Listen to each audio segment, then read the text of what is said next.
안녕하세요. 격세지감을 느끼며 살고 있는 70대 초반 여자입니다. 한국을 한 번도 떠나본 적이 없던 제가 격세지감을 느낄 줄은 몰랐어요. 심지어 살던 곳을 이사한 것도 아닌데 저는 완전히 다른 세상을 살고 있는 기분을 느끼고 있답니다.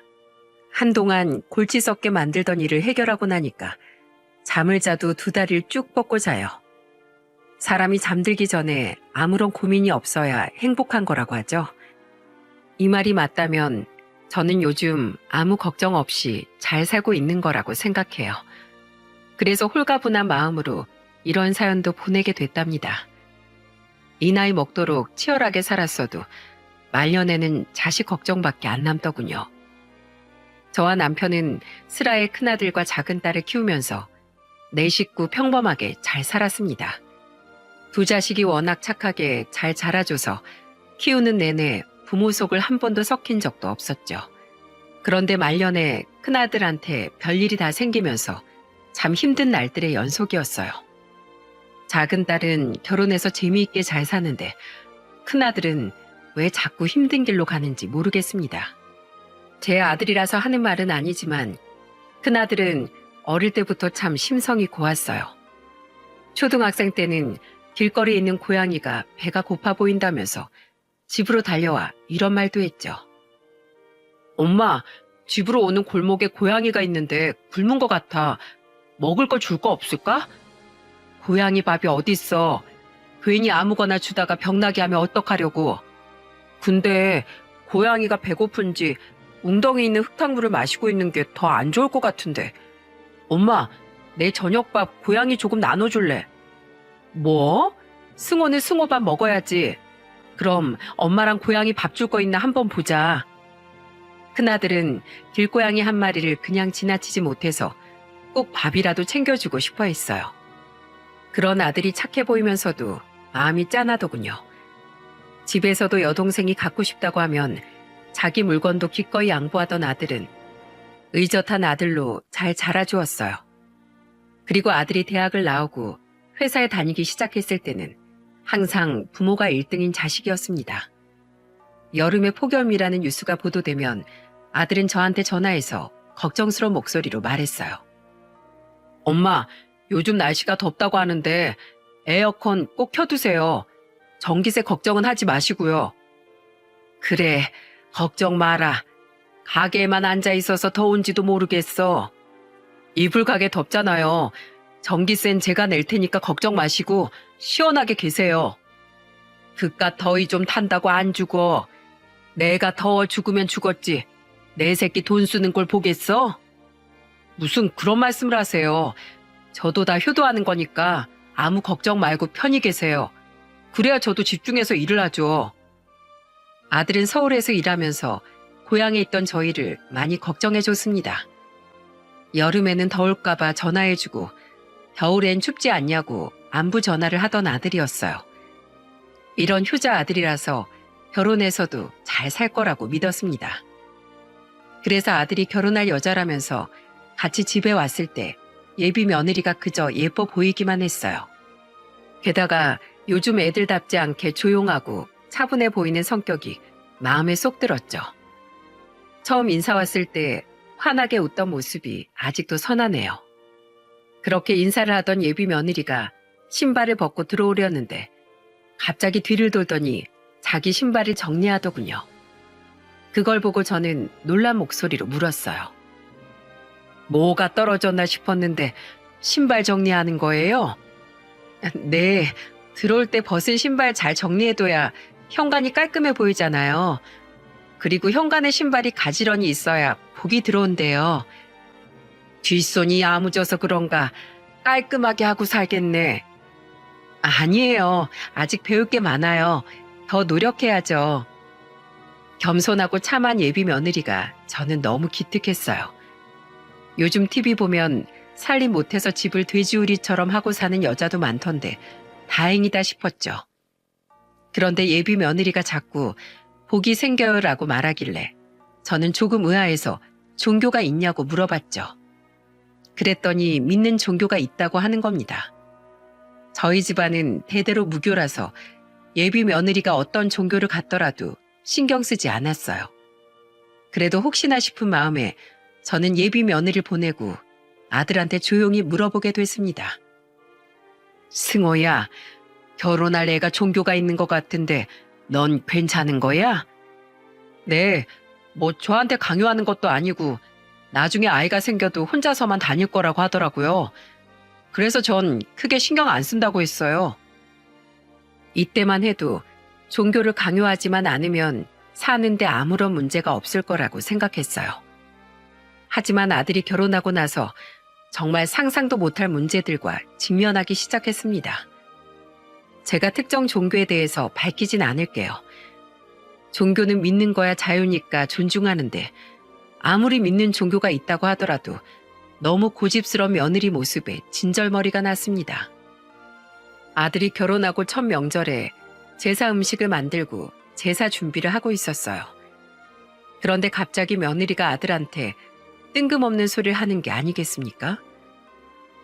당신은 절하지 마. 우리는 절하면 안 되는 거야. 뭐? 절을 하지 말라고? 그런 말이 어딨어. 우린 음식 준비하고 늘 절했는데. 나 얼마 전에 기도드리고 온 거 몰라? 우리가 부부인데 당연히 당신도 절하면 안 되는 거지. 저는 갑자기 아들한테 절하지 말라고 말하는 며느리를 보고 깜짝 놀랐어요. 이게 말이 되는 상황입니까? 매년 잘 지내오던 제사인데 아들한테 절을 하지 말라니까 너무 황당했어요. 그걸 듣고 있던 남편이 기가 막혔는지 며느리를 보고 한마디 하더군요. 그게 무슨 소리냐? 절을 하면 안 된다니?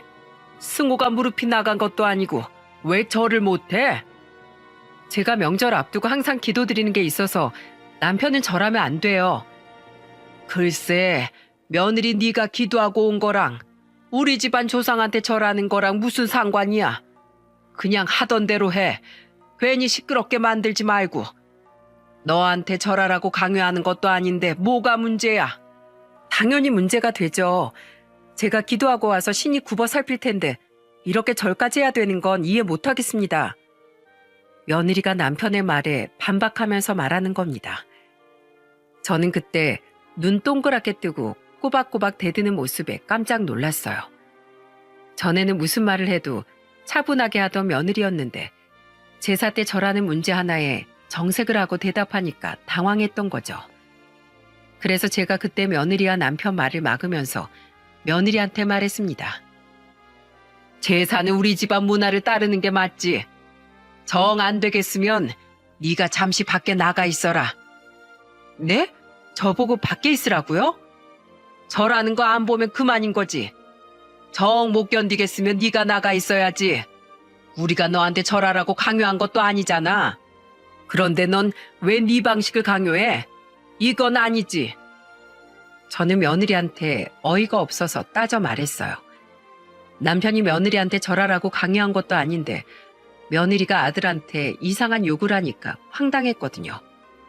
그러자 며느리는 답답했는지 정말로 밖으로 나가더군요. 여러분들이 듣기에도 이 상황이 어이가 없지 않습니까? 이렇게 해서 첫 명절은 불편했지만 나름대로 잘 넘어갔어요. 하지만 이날 이후부터 종교로 며느리와 아들 사이엔 사사로운 싸움이 많아지기 시작한 겁니다. 그 중에서 제일 황당했던 사건이 하나 있었어요. 몇 개월 뒤 아들이 맹장 수술을 받았다길래 서울로 남편과 같이 갔었습니다. 그런데 병원에 아들이 혼자 있는 게 아니라 며느리와 같이 있는 것 같았어요. 둘이 소란스럽게 대화하길래 무슨 얘기를 하나 들어봤다가 저는 피가 거꾸로 솟고 말았습니다. 며느리가 방금 수술 끝난 아들을 보고서 날카로운 목소리로 짜증을 내면서 말하는 거예요. 내가 기도하면 다 낫는다니까 왜 병원을 와? 몸에 함부로 칼 대는 거 아니라니까? 당신 미쳤어?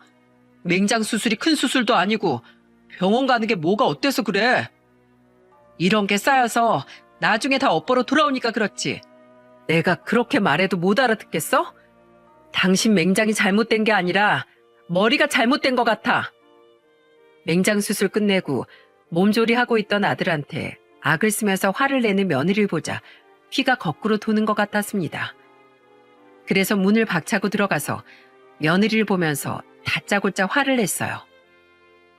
너 지금 뭐 하는 짓이야? 네 남편 방금 수술 끝냈다면서 지금 몸조리하고 있는 사람한테 무슨 소리를 하는 거야? 아무것도 몰라서 가르쳐 주는 건데 뭐가 문제인데요?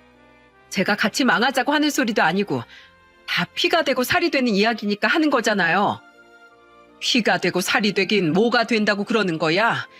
네가 믿는 신은 어른한테 이렇게 대들라고 가르치디? 지금 잘못된 게 누군데 어디다가 큰 소리야? 저도 모르게 며느리한테 큰 소리로 화를 내고 만 거죠. 그러자 며느리는 제 말에 어이가 없다는 표정을 짓더니 한숨을 쉬면서 말했습니다.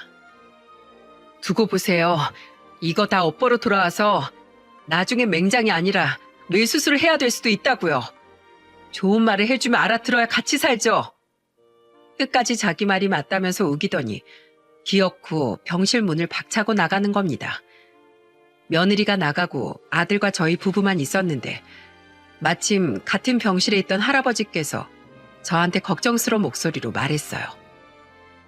에휴, 여기 올 때부터 자기 남편이 아파서 누워있는데 괜찮냐고 묻지도 않고 중얼중얼 기도만 했어. 나 진짜 살다 그런 광경은 또 처음 보네. 네? 기도를 올려요? 아니 왜요? 수술을 해서 몸이 더럽혀졌다고 하던데. 세상에 그런 말이 어딨어. 수술한 의사한테 왜 수술했냐고 소리까지 쳤어. 그리고 무슨 목사란 사람이 왔다 갔는데 그 사람한텐 순한 양처럼 말하더라니까. 내 참 별꼴을 다 봐. 어르신은 어이가 없다면서 화를 내셨어요. 남이 봐도 이상한 며느리 행동이 너무 황당했습니다. 하지만 며느리는 다 가족을 위한 거라면서 아랑곳하지도 않는 거예요. 뻔뻔한 며느리를 보면서 속이 답답해지고 있었죠. 우리 아들이 이렇게 어떻게 평생을 사나 걱정이 한가득이었습니다. 그러던 어느 날 아들은 저한테 울면서 한 통의 전화를 걸어왔어요. 엄마, 죄송해요. 저 아내랑 이혼하기로 했어요. 뭐? 또 무슨 일이 있던 거야? 왜 울기까지 해? 이대로 못 살겠어요. 저 맹장 수술한 이후로 저 무시하고 욕하고 심지어 이제는 저주받은 몸이라고 저주까지 해요. 집이 이제 지옥 같아요. 아들이 울먹이면서 하는 말에 저는 억장이 무너졌습니다. 수술 좀 받았다고 더럽혀진 몸이라니 이게 부부 사이에서 할 수 있는 소리입니까? 그런데 그 와중에도 저한테 죄송하다고 하는 아들의 말에 마음이 안 좋았습니다. 그래서 저는 아들을 위로하면서 말했어요. 괜찮어. 네가 뭘 잘못했다고 그래. 애도 없는데 안 맞으면 갈라서야지. 네 선택이 맞는 거야. 부부 사이는 부부만 아는 건데 나한테 미안할 게 뭐가 있어. 승호야, 널 위한 선택을 해라. 죄송해요. 잘 살고 싶었는데 괴로워서 이대로는 못 살겠어요. 그래, 네가 그렇다면 그런 거지. 엄마는 다 이해해. 저한테 울면서 하소연을 하던 아들은 그렇게 첫 번째 결혼을 이혼으로 끝을 냈습니다. 처음에는 왜 우리 아들이 이런 일을 겪어야 하는지 억울했어요. 하지만 이혼하고 아들 집에 정리라도 도와주려고 갔다가 기함을 하고 말았네요. 방 3개 중에 한 방에다가 무슨 기도하는 방을 만들어 둔 거예요. 저는 그걸 보고 놀라서 아들한테 물었죠. 아니, 이게 다 뭐야? 집에서 기도를 드렸어? 네, 처음엔 분명 작게 해놨는데 날이 갈수록 짐이 늘어나더니 방을 하나를 다 쓰더라고요. 저는 손도 못 대게 하니까 어쩔 수가 없었어요. 아들은 그동안 종교 문제로 자주 부딪혔다고 털어놓더군요. 정말로 같은 종교를 믿으라고 강요만 안 했지 본인이 믿는 종교 교리를 따르기를 바랬던 겁니다. 처음에는 큰 문제가 안 될 것 같았던 종교가 마지막에는 아들 발목을 잡는 거예요. 심지어 아들은 이혼 후 폭언에 시달린 충격에 상담 치료까지 받았어요. 한없이 착하던 아들이 힘들어하니까 하루하루가 불안했습니다. 그렇게 이혼하고 1년쯤 지났을 때 아들이 저희 집으로 와서 진지한 목소리로 말했어요. 저 서울 정리하고 내려와서 살게요. 이직 자리도 다 알아봤어요. 여길 내려온다고? 그래, 너 편할 대로 해. 우리야 네가 온다고 하면 안심이지. 남편은 고개를 푹 숙인 아들 어깨를 다독여주면서 위로했습니다. 그 상황에 무슨 말을 더 할 수 있겠습니까? 그 후 아들은 서울 생활을 정리하고 고향으로 내려왔죠. 한 중소기업에 입사해서 그저 성실하게 일만 했어요. 어느덧 아들이 이혼 후 6년이 지나 있었고 아들은 회사에서 부장을 달고 있었습니다. 그동안 아들이 연애도 안 하고 일만 하고 지냈던 터라 누굴 만난다고 들어본 적이 없었어요. 그러던 어느 날 동네에서 아들이 어떤 남자아이한테 아이스크림을 사주고 있는 걸 보게 된 겁니다. 그 순간에는 당황해서 아들한테 인사도 못했어요. 그리고 그날 저녁 저는 아들한테 넌지시 물어봤습니다. 너 동네에서 남자애 데리고 다니던데 누구야? 안 그래도 엄마 친구가 너 요새 애 데리고 다니는 것 같다고 하던데. 아, 보셨어요? 동네 좁으니까 보는 눈이 몇 개야. 근데 걔 누구야? 요즘 만나는 사람이 있는데 그 사람 아들이에요. 저는 결혼까지 생각하고 있어서 요즘 만날 때 셋이 만나고 있어요. 적응하는 시간도 필요할 것 같아서요. 걱정 마세요. 결혼까지 생각하는 여자를 만나고 있던 아들이 애 딸린 여자를 만나고 있다길래 저는 괜히 아들이 안타까웠어요. 하지만 아들이 두 번째 며느리를 만났을 때 훨씬 편안해 보이고 안정된 모습이 보기 좋기도 했죠. 그래서 아들이 상처받지 않게 잘 만나기만을 바랬습니다. 그러다가 아들이 이혼 6년 만에 그 만나는 여자를 데리고 온 거예요. 둘은 1년이 조금 넘은 기간 동안 연애하고 있었던 겁니다. 처음 인사를 올 때는 어린 아들을 데려오진 않았어요. 둘이 나란히 와서 이런저런 대화까지 하게 됐죠. 작은 술상을 차려서 예비 며느리와 허심탄회하게 대화하려고 했어요. 술이 한 잔, 두 잔 들어가면서 아들은 제가 며느리와 둘이서 편히 대화할 수 있게 비켜주더군요. 같이 있던 남편도 아들과 같이 자리를 비워줬고 저는 며느리한테 조심스럽게 물었어요. 우리 아들이랑 같은 아픔이 있다고 들어서 그런지 자꾸 마음이 쓰이네. 당연하죠. 애까지 데리고 이혼할 정도면 얼마나 궁금하시겠어요. 다 이해해요. 이렇게 된 거 왜 이혼했는지 물어봐도 될까? 그럼요. 저도 다 말씀드리려고 했어요. 사실 저는 전 남편이 정말 형편없었어요. 남들은 참고 사는 거라고 하는데 도저히 못 참겠더라고요. 이대로 더 살다간 제가 죽어야 이 결혼이 끝이 날 것 같았어요. 무슨 일이 있었길래 죽어야 끝날 정도로 생각한 거야? 전 남편이 술을 좋아했어요. 술 좋아하고 노는 거 좋아해도 아들한테 잘하니까 그거 하나 믿고 견뎠는데 도저히 안 되겠더라고요. 세상에, 아휴, 사정이 딱하네. 혼자서 애 키우는 거 힘들었을 텐데. 저도 아빠 없이 컸기 때문에 제 자식한테만큼은 똑같은 아픔 주기 싫었어요. 그런데 이대로 살다간 나중에 제 아들이 전 남편 하는 짓을 그대로 닮을 것 같더라고요. 엄마가 저 힘들게 키워주셔서 이혼만큼은 피하려고 했는데 너무 죄송스러웠어요. 저는 하염없이 우는 예비 며느리를 달래줬습니다.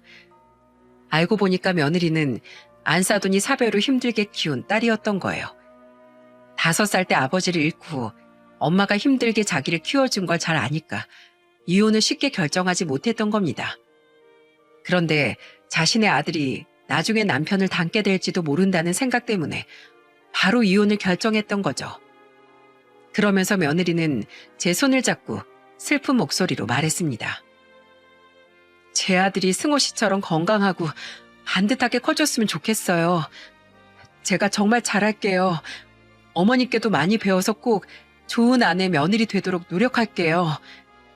그래, 뒤늦게 만난 만큼 둘이 재미지게 잘 살아봐. 너희들 마음이 제일 중요한 거지. 저는 며느리 손을 잡아주면서 잘 살라고 응원을 해줬어요. 그렇게 아들과 며느리는 작게 식을 올리고 살림을 합치게 됐죠. 며느리가 데리고 온 아들은 5살쯤 된 남자였습니다. 처음에는 애가 낯을 가리는지 저희 집에 왔을 때 며느리 뒤에만 숨는 거예요. 그래서 저는 시간이 좀 더 필요하겠다 싶었습니다. 그런데 다 같이 모인 자리에서 아들이 며느리를 챙겨주니까 손자가 갑자기 냅다 소리를 지르면서 말하는 겁니다. 아저씨 왜 우리 엄마한테 먹을 거 줘요? 주지 마요. 갑자기 애가 소리를 지르니까 온 가족이 다 깜짝 놀랐어요. 아들이 며느리한테 조금만 다가가도 소리를 지르고 심지어 화까지 내더군요. 그래서 저는 손자를 달래면서 말했습니다. 아이고, 다 큰 줄 알았는데 아직 애기네. 질투하는 거야? 헬미가 가자 줄게. 이리 온. 싫어. 난 엄마 아들이에요. 내 과자는 엄마가 줄 거니까 할머니도 신경 꺼요. 바닥에 누워서 울고불고 난리를 치는 모습에 정말 기겁했습니다. 이렇게까지 화낼 일인가 싶다가도 아직 어린애가 엄마를 뺏기는 것 같다고 생각할 수도 있겠구나 싶더라고요. 며느리도 당황했는지 손자를 달래면서 말했습니다. 너 누가 소리 지르고 어른한테 대들라고 했어? 엄마가 그렇게 가르쳤어? 엄마 미워. 아빠 보고 싶어. 나 아빠한테 갈래. 갑자기 아이가 아빠를 찾으면서 울기 시작했어요. 그러자 며느리도 당황했는지 진땀을 빼면서 달래주기 시작했죠. 저는 아들이 사랑하는 며느리의 아들도 손자라고 품었는데 정작 어린아이는 여전히 가족으로 인정해 주는 것 같지 않았습니다. 산 넘어 산이라더니 정말 쉬운 게 하나 없더군요. 그래도 아이한테 시간을 주면 조금 괜찮아질 것 같았습니다. 그런데 며느리 전 남편한테 면접 교섭권이 있다 보니까 어린 손자가 혼란스럽기만 한 상황이었을 거예요. 한 달에 한 번씩 며느리는 아이를 데리고 전 남편한테 다녀왔죠. 그러다 한 번은 제가 반찬 좀 가져다 주려고 아들네 집으로 갔습니다. 그런데 초인종을 누르기도 전에 현관 밖으로 소란스러운 소리가 들렸습니다. 바로 어린 손자가 아들한테 화를 내면서 소리를 치고 있던 거예요. 아저씨가 왜 내 장난감 만져요? 이거 우리 아빠가 사준 건데 왜 만져요? 아저씨 미워. 나 집에 갈 거야. 엄마, 나 아빠한테 데려다 줘. 나 갈래. 여기가 집인데 어딜 가겠다는 거야? 너 정말 엄마 속상하게 그럴 거야? 싫어. 싫다고. 나갈 거야. 아빠한테 갈 거야. 문 밖으로도 들릴 정도로 소리를 지르면 안에서는 그 소리가 얼마나 대단하겠습니까? 제가 들어도 이렇게 상처되는 말인데 아들이 마음이 힘들 것 같았어요. 저는 용기 있게 다시 초인종을 눌렀고 며느리가 문을 열어줬습니다. 반찬을 들고 안으로 들어가니까 집안에는 온통 장난감이 여기저기 흩어져 있었어요. 어린 손자가 때를 쓰면서 다 던진 것 같았죠. 저는 며느리한테 반찬을 내밀면서 말했어요. 밖에까지 들릴 정도로 때를 쓰는데 말려야지. 동네 사람들이 욕하겠다. 어머님 죄송해요. 저 부르시지 그러셨어요. 반찬만 주고 가면 되는데 뭘. 너희들도 재혼하고 힘들겠지만 아이도 잘 챙겨야지. 애가 저렇게까지 혼란스러워하면 전 남편 만나는 걸 좀 줄이던가. 그렇게 하려고 했는데 아이가 자꾸 전 남편을 찾아서요. 저도 최대한 혼란스럽지 않게 하려고 했는데 잘 안 되네요. 네가 잘해야 되는 거야. 네가 엄마잖아. 애 아빠 만나더라도 중간에서 처신 잘하거라. 네, 어머님 죄송해요. 네가 아들 중요하게 생각하는 만큼 내 아들 나한테도 귀한 아들인 거 잊지 마. 솔직히 저는 갑자기 나타난 애가 우리 아들을 힘들게 하는 것 같아서 마음이 쓰였죠. 그런데 그 와중에도 며느리는 면접 교섭권 때문에 어쩔 수 없이 전 남편을 만나야 한다면서 매번 애를 데리고 가니까 여간 신경 쓰이는 게 아니었어요. 그런데 며느리한테 이렇게 말하고 나니까 속이 시원한 게 아니라 오히려 마음 한구석이 불편한 겁니다. 그래서 며느리가 좋아하는 갈비찜을 해서 아들 집으로 갔어요. 하지만 저는 아들 집에 가서 깜짝 놀라고 말았습니다. 바로 그곳에 안사돈이 와 있는 거예요. 저는 안사돈을 보자마자 깜짝 놀라서 물었어요. 안사돈, 아니 여긴 어쩐 일로 오셨어요? 버스 타고도 한참 걸리셨을 텐데요. 아니에요.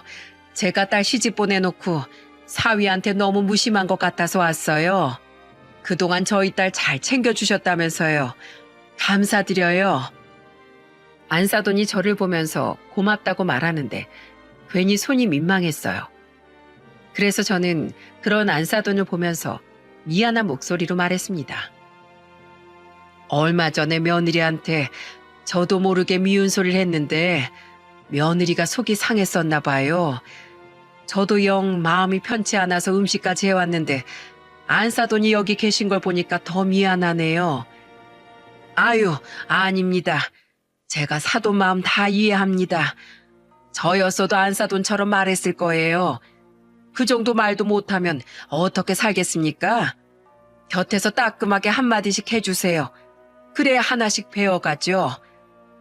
아유, 이해해 주셔서 감사해요. 안사돈 식사 안 하셨으면 이것 좀 같이 먹고 가세요. 제가 넉넉하게 했습니다.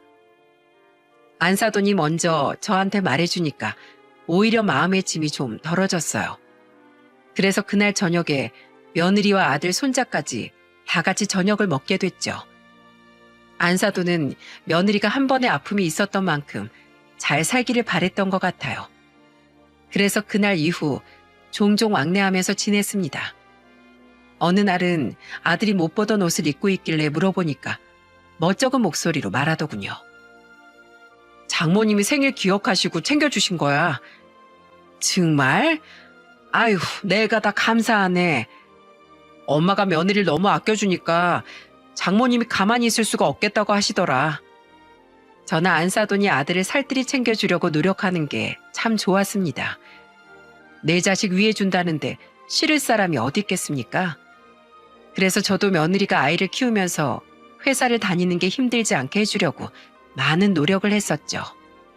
회사를 다니면서 아이까지 돌본다는 게 힘들다는 걸 잘 알기에 저는 반찬도 챙겨주고 아이도 가끔씩 봐주기도 했어요.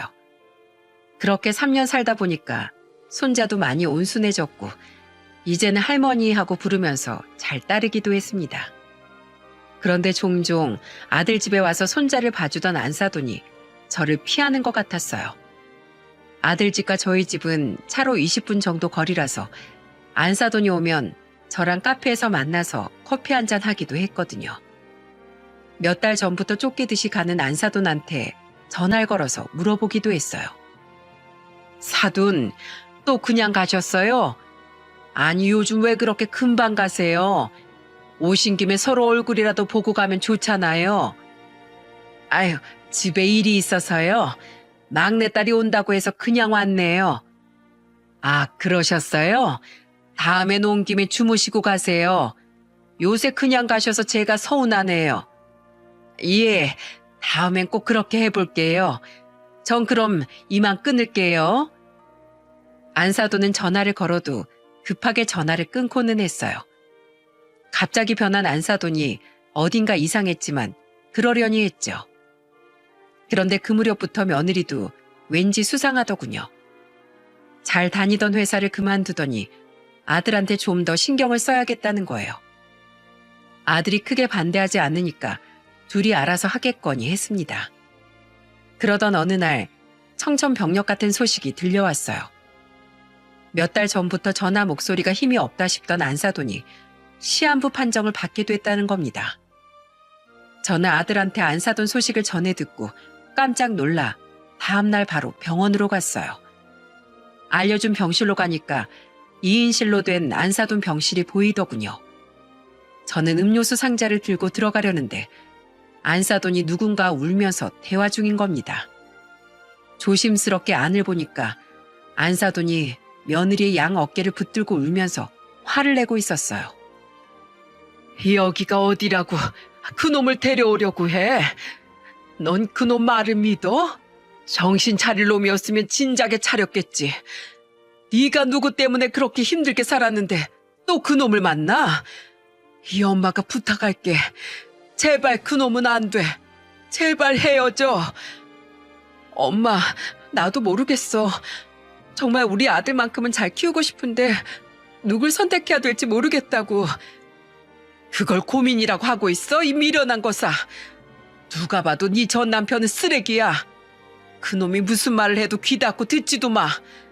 내가 너 때문에 안 싸던 얼굴을 볼 수가 없어. 네 남편이랑 사돈이 널 얼마나 아껴주는데 또 그놈이랑 붙어먹겠다는 거야?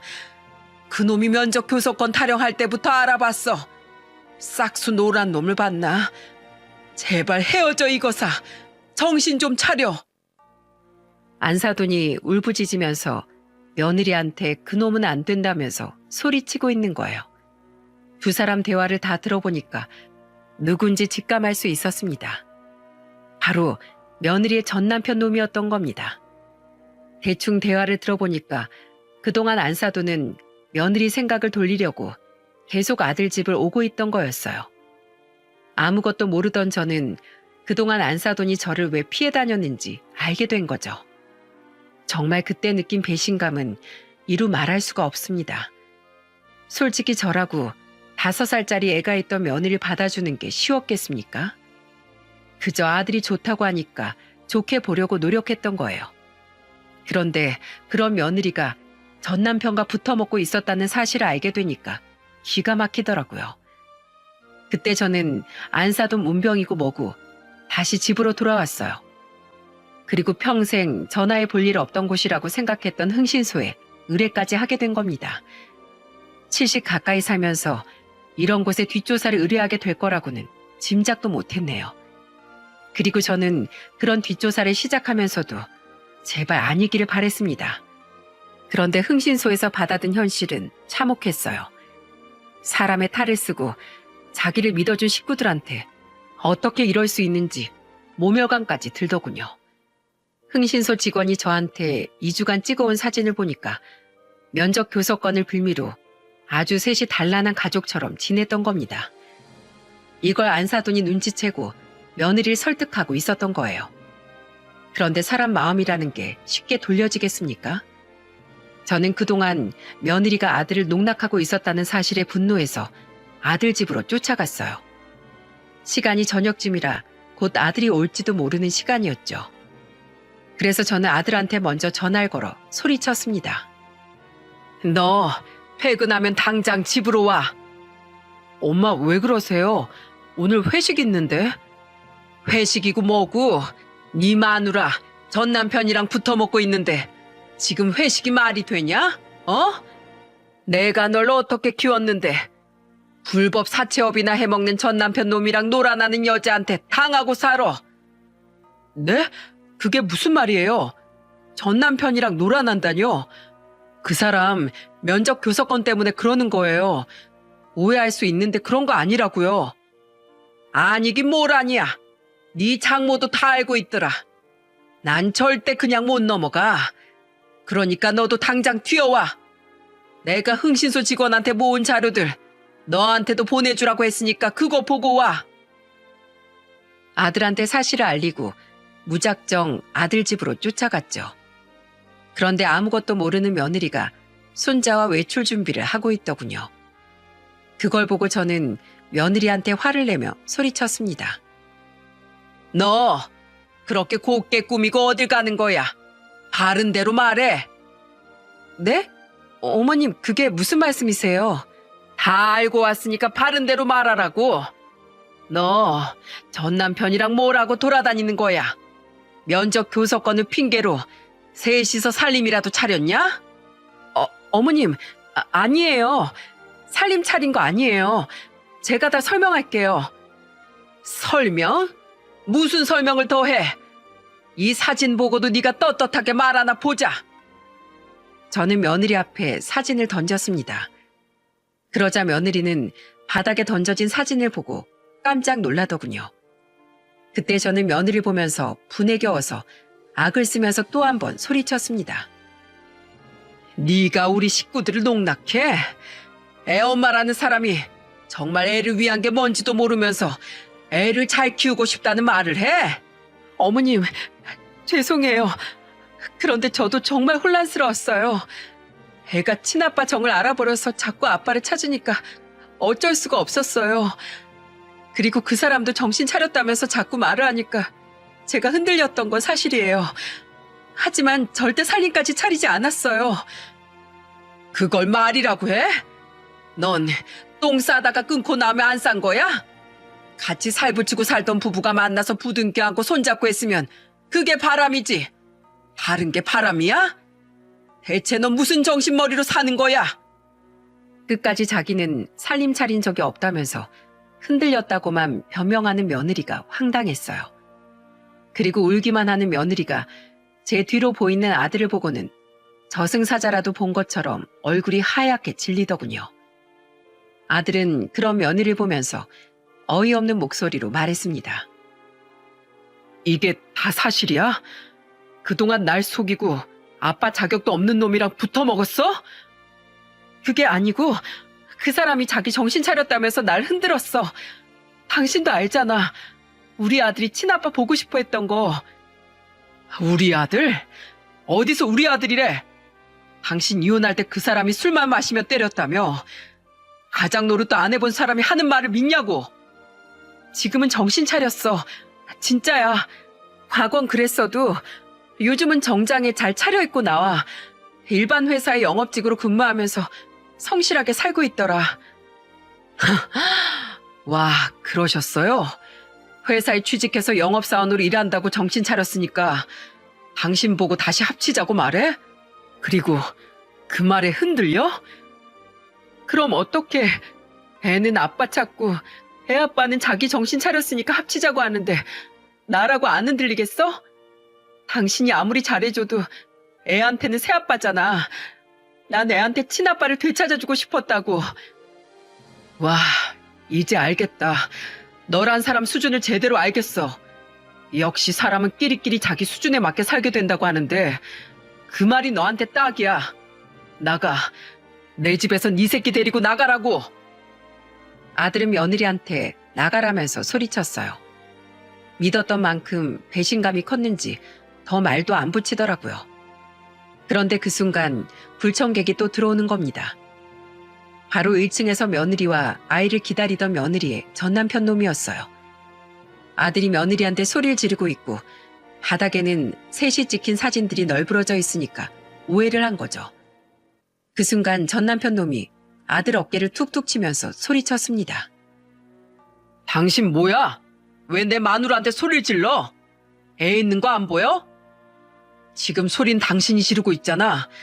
어디서 되도 않는 훈수질이야? 그리고 애 생각 그렇게 끔찍하게 하는 놈이 이혼했어? 그리고 이제 와서 아빠 노릇하겠다고? 아주 눈물겨운 부성애를 가지셨네. 뭐야? 이 자식이? 그 순간 그 전남편 놈은 아들의 말에 격분하더니 갑자기 아들을 쳤습니다. 그러자 아들은 선빵을 맞고 참았던 화가 터지면서 며느리의 전남편을 같이 친 겁니다. 저는 더 큰 싸움이 날까봐 빗자루를 들고 그놈한테 소리쳤어요. 여기가 어디라고 감히 내 새끼 얼굴에 손을 대? 정신 나갔어? 아이, 이 아줌마 뭐야? 그놈이 저를 보고 이를 악물고 말하니까 며느리가 다급하게 그놈을 말리면서 말했습니다. 여보, 그만해. 당신이 참아. 이러다 당신 다치겠어. 그 순간 며느리가 제 아들이 아닌 전 남편을 챙기는 걸 보자 정말 어이가 없더군요. 그걸 보고 아들은 며느리를 보고 딱 한마디 날렸습니다. 야, 그냥 짐 챙겨서 나가. 전 남편 정신 차리고 회사 잘 다닌다며 다시 가서 애한테 친아빠 다시 찾아주고 어디 죽이 되든 밥이 되든 살아봐. 난 너랑 수준 안 맞아서 못 살겠다. 이렇게 사람 볼 줄 모르는 너랑 어떻게 사냐? 그냥 나가. 둘이 짐 다 싸들고 나가. 미안해, 정말. 아니, 사과도 하지 마. 네 팔자는 네가 꼬는 거고 난 더 이상 네 팔자에 관여하고 싶지 않으니까 그냥 가. 그리고 이거 하나만 알아둬. 지금 여기서 나가는 그 순간부터 우린 끝이고 넌 나락으로 가는 거야. 그때 돼서 다시 찾아와도 소용없다는 것만 알고 가. 며느리는 아들의 차가운 말에 하염없이 울기만 했어요. 결국 그날 며느리는 짐을 다 챙겨서 애를 데리고 나갔습니다. 그 후 아들은 저한테 단호한 목소리로 말했습니다. 저 여자 전 남편이 무슨 일 하는지 정확히 알지도 못하는 것 같아요. 근데 그 사실을 뒤늦게 알고 나서 다시 온다고 해도 전 절대 안 받아줄 거예요. 이런 모습 보여서 죄송해요. 아니야, 네가 뭐가 죄송해. 미령 곰처럼 참고 사는 것보다 100번 낫지. 저것들 가만두지 마. 자승자박이야. 자기 꾀 넘어간 거 절대 용서하지 마라. 아들은 그렇게 이혼을 결정했어요. 그 후 안사도는 아픈 와중에도 저한테 미안하다면서 사과 전화를 했습니다. 아픈 사람한테 심한 말을 할 수 없어서 그저 잘 이겨내라고 말했어요. 그 후 아들은 위자료 소송을 했고 전 남편 놈한테도 정신적 피해 보상을 같이 소송을 걸었죠. 법정 싸움이라고 해도 솔직히 증거가 차고 넘쳐서 아들이 승소할 수밖에 없던 싸움이었습니다. 자기들도 길게 끌어봐야 좋을 거 없다는 걸 알았는지 길게 가지 않고 위자료를 받아냈어요. 그렇게 아들의 두 번째 결혼이 끝이 났고 아들은 오히려 속이 시원하다는 듯 말하더군요. 장남이 이 정도밖에 안 돼서 죄송해요.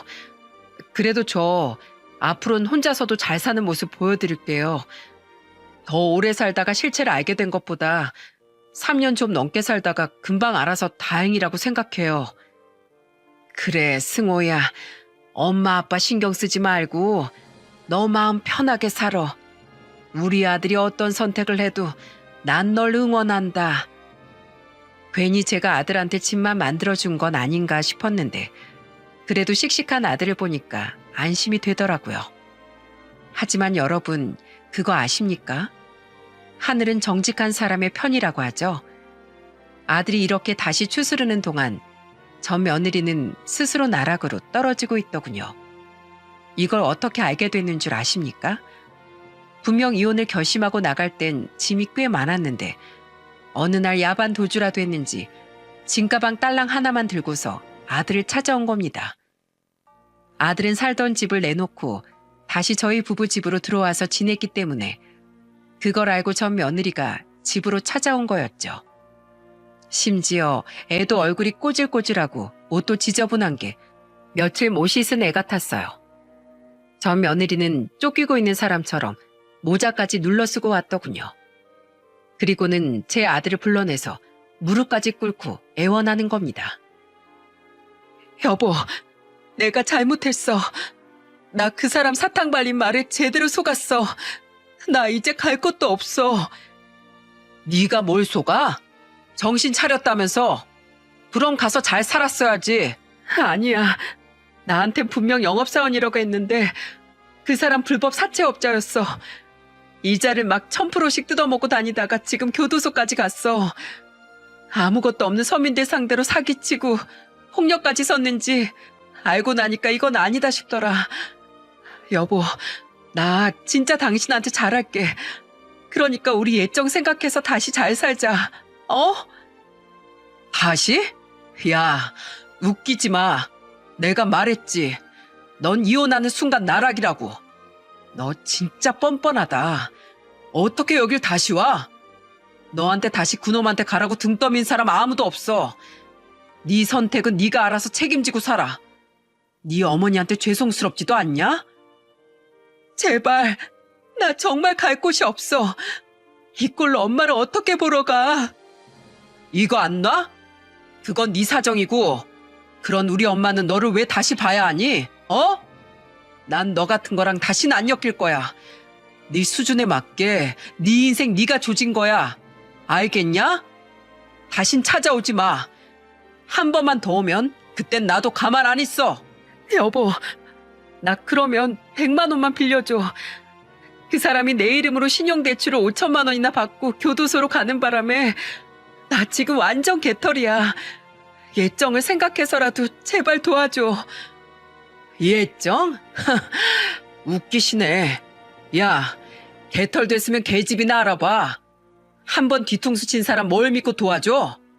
난 너한테 차비 한 장도 빌려줄 생각이 없으니까 당장 꺼져. 아들은 단호하게 소리치면서 전 며느리를 쫓아버렸습니다. 정말 너무 뻔뻔한 거 아닙니까?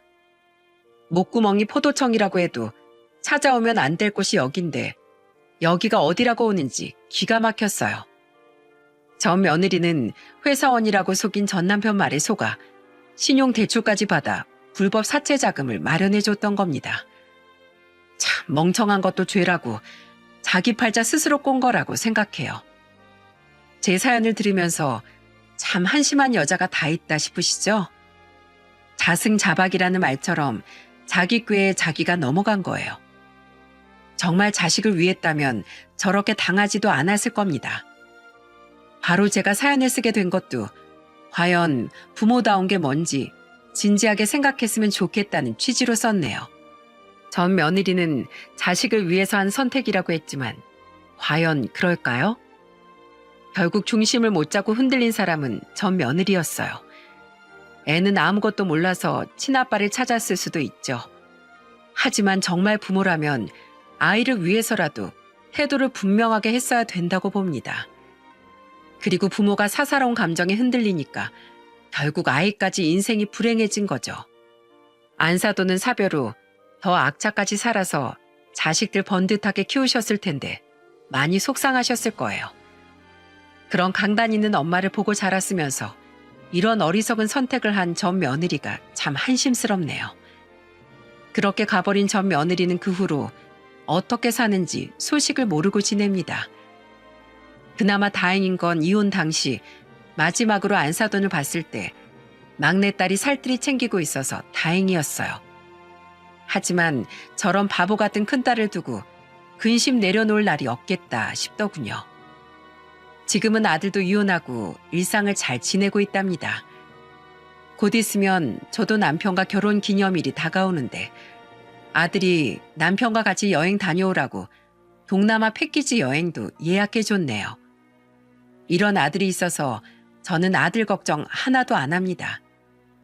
이런 일상의 행복이 요즘 저를 너무 행복하게 만들어주네요.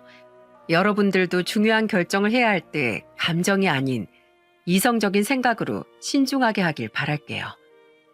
지나가는 바람에 너무 흔들리면 인생이 뿌리째 흔들리더라고요. 한번 사는 인생 걱정 없이 살아야 되지 않겠습니까? 모두 걱정 없는 평안한 삶이 지속되길 바라겠습니다. 행복하세요.